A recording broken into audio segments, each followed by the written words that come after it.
এই তরুণদের এই রাজনীতি নিয়ে কথা বলার জন্য আজ আমাদের সঙ্গে রয়েছেন গণ অধিকার পরিষদের সদস্য সচিব জনাব নুরুল হক নূর। জনাব নুরুল হক নূর, আপনার কে স্বাগত জানাই। আপনি সময় করে আমাদের অনুষ্ঠানে যোগ দিয়েছেন। আমাদের সঙ্গে আরো আছেন ডিবির বা গোয়েন্দা বিভাগের প্রধান অতিরিক্ত পুলিশ কমিশনার জনাব মোহাম্মদ হারুনুর রশিদ। জনাব মোহাম্মদ হারুনুর রশিদ, আপনাকে আমাদের অনুষ্ঠানে স্বাগত। জনাব হারুনুর রশিদ, আমার প্রশ্নটি আসলে একটু প্রাথমিক বা সিম্পল বা সরল। একজন খুনের আসামির দেশ থেকে পালিয়ে যাওয়া, আমরা যদি এটাকে কোয়ান্টিফাই করতে চাই, ধরেন তাহলে সেটা কিরকম ডিফিকাল্ট? মানে এটা কি খুব সম্ভব? এটা তো কোনো ব্যক্তি যখন বর্ডার দিয়ে চলে যায়, সেখানে শুধু পুলিশের দায়িত্ব তো শুধু পড়ে না যে তাকে আটকানো, কে কোন দিকে চলে যাচ্ছে। আপনি বর্ডার সাইডে দিয়ে চলে যাচ্ছে, সেখানে সেই জায়গাটাতে হ্যাঁ আমাদের অনেক সংস্থারই দুর্বলতা। উনি বাংলাদেশে ঢুকতেছেন, ইমিগ্রেশনের মধ্যে উনার কোনো ছবিও নাই, উনার কোনো থামস নাই, কিচ্ছু নাই। উনাকে দেখে কেউ কোনোদিন চিনতে পারতেছে না। কোনো জায়গায় বাংলাদেশের ঢুকার পয়েন্টগুলিতে জিজ্ঞেস করা হয়েছে যে এইখানে তার চেহারার ছবি লাগানো হয়েছে কিনা? নো। না, এখন একটা মানুষ যখন ইন্ডিয়ান পাসপোর্ট নিয়ে ফেলে, তখন আসলে তাকে ইন্ডিয়ান পাসপোর্ট দেখার পরেই আসলে সেভাবে তাকে আসলে সেবার আমাদের বাংলাদেশের অপরাধীদের ইন্ডিয়ান পাসপোর্ট প্রথম না তো। বাংলাদেশিরা যে ইন্ডিয়ান পাসপোর্ট নেয় হারুন ভাই, আমরা যখন ছাত্র তখন থেকে নিত, আমরা যখন ছাত্র হই তখন থেকে নিত। আমি তো এটাই বলছি, যখন নিয়ে নিচ্ছে আমাদের দেশে এই ধরনের ক্রিমিনালের একটা মার্কশট থাকবে না আপনার বন্দরগুলিতে? হ্যাঁ, এখন করা হচ্ছে, এখন সব জায়গায় করা হচ্ছে।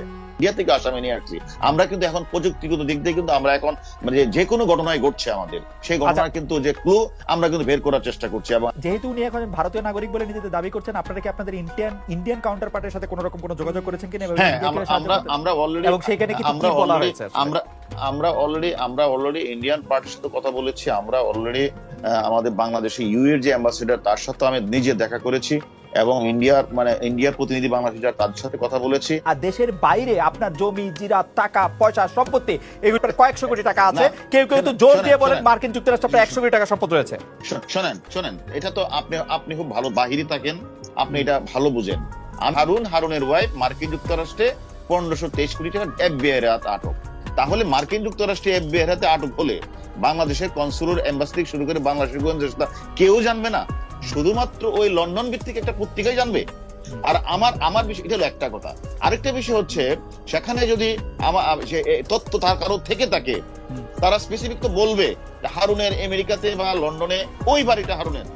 আজ পর্যন্ত কি বলতে পারছে? কেউ বলতে পারে না। কিন্তু ওই যে ধারণা, কিন্তু নাও এফবিআই এর হাতে আটক, এফবিআই টা কি এটাও জানে না। আর আটক হলে কি হয়, আমি হারুন বাংলাদেশের তথ্য জানবে না? তাহলে আমি হারুন বাংলাদেশে বিভিন্ন জায়গায় চাকরি করছি, যদি আমেরিকাতে 10 লক্ষ বাঙালি থাকে, একটা বাঙালি তো বলতে পারতো যে হারুন এই জায়গায় থাকে, এই বাড়িটা হারুনের। কেউ জানতে পারলো না। এইভাবে মন গড়া ভাবে অনেকে অনেক বক্তব্য দেয়। এই যেভাবে মন গড়া ভাবে বলে বেনজির সাহেবের সাথে আমার খুব দ্বন্দ্ব, যেভাবে বলে যে আমার বিভিন্ন বিষয়গুলিতে যখন আমি যখন দেখেন, আমি একটা কথা আপনাকে বলি, আপনার সাথে আমার কথা হয়েছে কিছুদিন আগে যে আমি হল্যান্ডে গেলাম। এই কথাটা একটু কাইন্ডলি শুনেন আপনি। কিছুদিন আগে হল্যান্ডে গেলাম, হল্যান্ড থেকে আমি কিন্তু জার্মানে বার্লিনে গেলাম। কত তারিখ?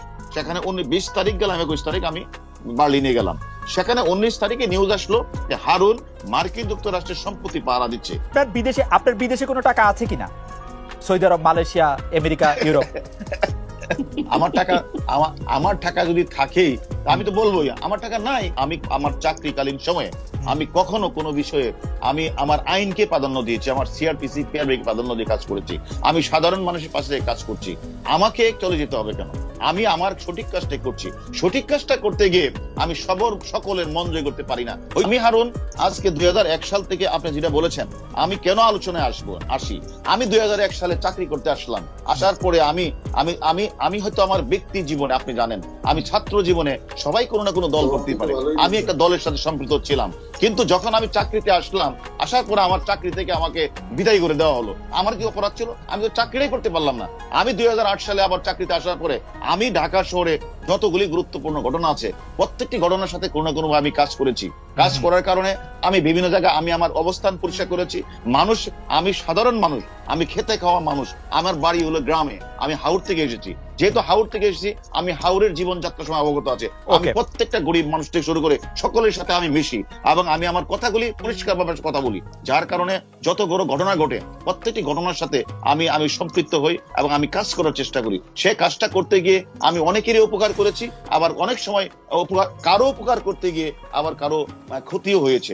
এবং এমনও আছে 30 বছর 40 বছরের ঘটনা যেগুলো নিষ্পত্তি হচ্ছে না, আমি সেই ঘটনাগুলো নিষ্পত্তি করার চেষ্টা করেছি। এমন সাবরিনা থেকে শুরু করে এমন শত শত ঘটনা আছে যে ঘটনাগুলি আমি কাজ করতে গিয়ে আমি সে কাজগুলি করেছি, এবং করার কারণে সকল মানুষ আমার পক্ষে তো থাকবে না। তাহলে যে কাজ করে না তার কোনো শত্রু নেই। আমি মনে করি পুলিশে অনেকে কাজ করে, পুলিশে যারাই কাজ করেছে আমি শুধু একটা মানে আপনি কি বলতে চান যে মানে বলতে চান মানে এটা কেমন কথা হলো, আপনার ব্যাচের মধ্যে আপনি শুধু কাজ করছেন বা বেশি কাজ করছেন? এটা অনেকে আছে ইন্ট্রোভার্ট, অনেকে এক্সট্রোভার্ট। আমি একদিকে আমি পুলিশ সার্ভিসের জেনারেল সেক্রেটারি ছিলাম, আমি আমার জেলার আমি প্রেসিডেন্ট ছিলাম, যার কারণে আমাকে হয়তো অন্যান্য অফিসারের চেয়ে হয়তো বিদ্যমান রাষ্ট্রপতি, ওনার বাড়ি হলো আমার গ্রামের পাশের গ্রাম। ওনাকে আমরা বারবার ভোট দিয়ে নির্বাচিত করি। উনি পাশে একজন এমপি, উনি আমার কাছে রাষ্ট্রপতি না, উনি আমার কাছে আমার একজন প্রতিবেশী, উনি আমার কাছে একজন এমপি, উনি আমার কাছে আমার অভিভাবক। সে অভিভাবক হিসাবে উনি আমাদেরকে চিনে, এই চিনাটা তো কোনো অপরাধ না। উনি আমাকে চিনে, আমাদেরকে এলাকার ওনার একজন ভোটার হিসাবে উনি আমাকে চিনেন, আমাদের বাড়ি ঘরের সবাইকে চিনেন। সেই হিসাবে যেটুকু যদি একটা রাষ্ট্রপতির বাড়ি যদি রাজশাহী হতো, একটা রাষ্ট্রপতির বাড়ি যদি সিলেট হতো, সেটা আমার সাথে তো অয়েল কানেকশন হতো না। যেহেতু ওনার বাড়ি আমার পাশের গ্রাম, তো পরে হয়েছেন, কিন্তু ওনার সাথে আমরা সবসময় এমপি নির্বাচন শুরু করে সবসময় ছিলাম। সেই কারণে উনি আমাদের ভালো জানেন, ভালো চিনেন। আমার মনে হয় যে আমরা জনাব হারুনুর রশিদকে অনেক ধন্যবাদ দিতে পারি। আপনি জানেন যে আমাদের উত্থানটা ছাত্র আন্দোলন 2018 সালে কোটা সংস্কার আন্দোলন এবং ডাকসু নির্বাচনের মধ্যে দিয়ে। তো আমরা দল গঠনের আগে কিছু সিনিয়র মানুষ চাচ্ছিলাম যে দেশের এই ক্রান্তি লগ্নে তারা যেন তরুণদের সাথে, বাংলাদেশের রাজনীতিবিদদের মধ্যে অক্সফোর্ড থেকে পড়াশোনা করেছে এমন কোন রাজনীতিবিদ নাই। সো গণ অধিকার পরিষদের জন্য এইটা একটা মানে উদাহরণ হতে পারে।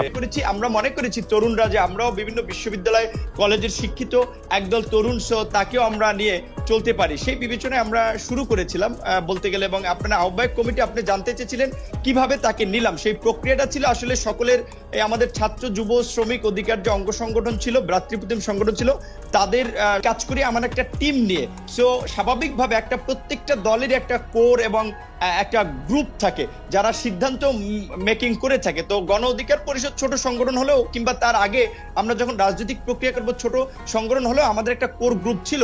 সেই কোর গ্রুপে আলাপ আলোচনা করেই আমরা একমত হয়েছি। এখানে আমাদেরকে একটা প্রক্রিয়ার মধ্যে দিয়ে যেতে হয়, এটাই গণ অধিকার পরিষদে একটা ব্যতিক্রম। আমি 2000 অক্টোবরে উনি আমাদের দলে যোগদান করে 21 সালের। তো আপনার 2021 সালের নভেম্বরে আমরা এই ঘটনা জানতে পারি যে উনি এই প্রক্রিয়ার সাথে কানেক্টেড। কিন্তু এই ব্যাংকক কাঠমান্ডুর মিটিং হচ্ছে, এটা প্রথম আলো সহ বেশ কিছু পত্রপত্রিকায় নিউজ হয়েছে যে এই প্রক্রিয়া 2019 সাল থেকে চলছিল। বিএনপি এটা বিএনপি ভাঙার কোনো আপনার কি বলে, এটা একটা গোয়েন্দা সংস্থার ফাঁদ, বাংলাদেশের গোয়েন্দা সংস্থার, এবং বলা চলে একটি বিদেশি আমাদের পার্শ্ববর্তী দেশের গোয়েন্দা দুর্বল করে আওয়ামী লীগকে ক্ষমতায় আবার রাখা। আপনি কিভাবে জানেন? আমরা বিভিন্ন তথ্য নিয়ে জানতে পেরেছি। তো আমরা এই সরকার সুবিধা পায়, কারণ উনি কোনো প্রোগ্রাম শুধুমাত্র প্রতিষ্ঠার দিন এবং একটা ইফতার প্রোগ্রাম অংশ নিয়েছেন, আর কোনো প্রোগ্রামে অংশ শেয়ার করেন। আপনি খালেদ মহিউদ্দিনও জানেন নাই, কোনো পত্রপত্রিকা জানেন। তাহলে এতদিন তিনি কেন বলেন নাই? যদি শওকত মাহমুদকে তো বিএনপি বহিষ্কার করেছে, এটা কিন্তু একেবারে দৃশ্যমান একটা প্রক্রিয়া ছিল যেখানে শুধুমাত্র অন্য কোনো রাজনৈতিক দলের নেতা নাকি শুরুর দিকে এনগেজ ছিল, তারা সরে গেছে। কাজে এটা একটা দৃশ্যমান প্রক্রিয়া ছিল। যাই হোক, তারপর আপনি যেটা বলেছেন আমি তারপরে সেটা বলছি, প্রবাসী অধিকার পরিষদের কথা। আপনি নিশ্চয়ই জানেন যে প্রত্যেকটা প্রতিষ্ঠান সংগঠন, ছোট সংগঠন হলেও তাদের একটা আর্থিক নীতিমালা, একটা আর্থিক কমিটি থাকে। আর গণ অধিকার পরিষদের 5 সদস্য বিশিষ্ট একটা আর্থিক কমিটি আছে, একটা অডিট কমিটি আছে, এবং প্রবাসী অধিকার পরিষদ আমাদের একটা শুভাকাঙ্ক্ষী সংগঠন। তারা আমাদের বিভিন্ন মানবিক কার্যক্রম কিংবা যখন প্রোগ্রাম হয় সামর্থ্য অনুযায়ী সহযোগিতা করে। সেটা গণ অধিকার পরিষদের অর্থ কমিটি টু প্রবাসী অধিকার পরিষদ অর্থ কমিটি। এখানে ব্যক্তি কোনোভাবেই কানেক্টেড হওয়ার, প্রবাসী অধিকার পরিষদের প্রধান উপদেষ্টা ভিপি নূর রেজা কিবরিয়া নয় কেন? আমাদের যদি আপনি কার্যক্রমগুলো দেখেন, প্রথমে 2019 সালে একটি ছাত্র সংগঠন, তারপরে 20 সালে যুব সংগঠন যুব অধিকার পরিষদ, তারপরে শ্রমিক অধিকার পরিষদ শ্রমিক সংগঠন, তারপরে প্রবাসী অধিকার পরিষদ প্রবাসী সংগঠন এবং সর্বশেষ পেশাজীবী সংগঠন গঠিত হয়েছে। এই সব সংগঠনগুলো গঠিত হয়েছে 2021 সালের আগে।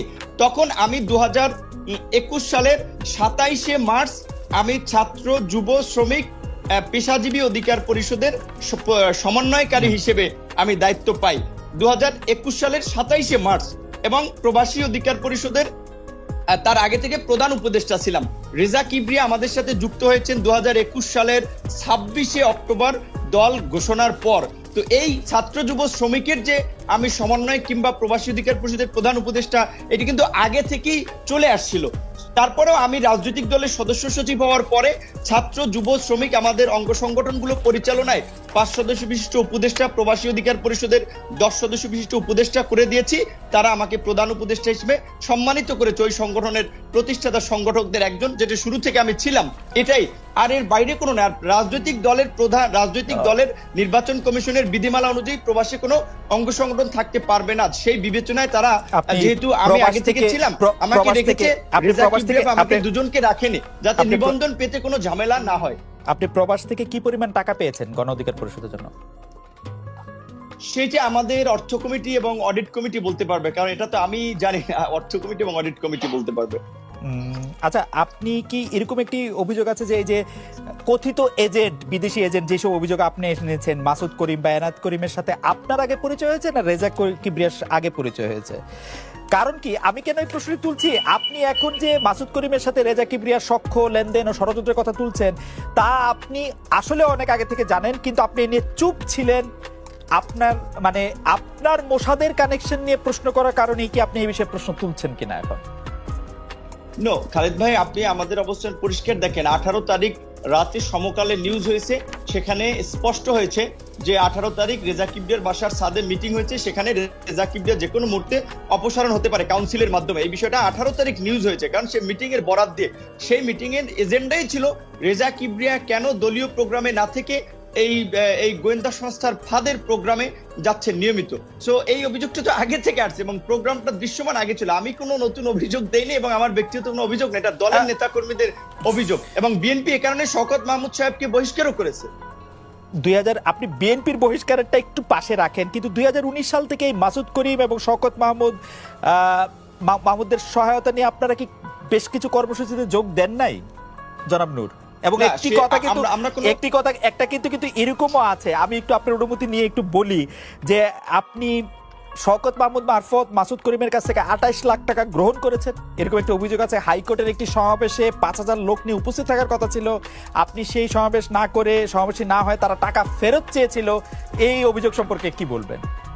আচ্ছা, রাইট খালেদ ভাই, আপনি দেখেন 2019 সালে আমার সহকর্মী, আমার খুব, তাকে আমি একটা দিকে তার গুণটা আমি পছন্দ করি, অনেক পড়াশোনা করে, সাদ্দাম হোসেন, আমরা একসাথে কাজ করেছি। তো ডাকসুতে আমি 11,000 ভোট পেয়েছি ঠিকই, কিন্তু হলে যেহেতু পুরোটাই দীর্ঘদিনের ছাত্র রাজনীতি এবং সরকারে থাকায় ছাত্রলীগের একটা আধিপত্য, কাজেই হলে থেকে প্রকাশ্য আমার দলের, আমার সংগঠনের রাজনীতি করার মতো তখন ইউনিভার্সিটিতে 11,000 ছাত্রের মধ্যে 110 জনও ছিল না। তো কাজেই 5,000 কিংবা 500 কর্মীও তখনকার আমার কোনো মিছিলে ছিল না।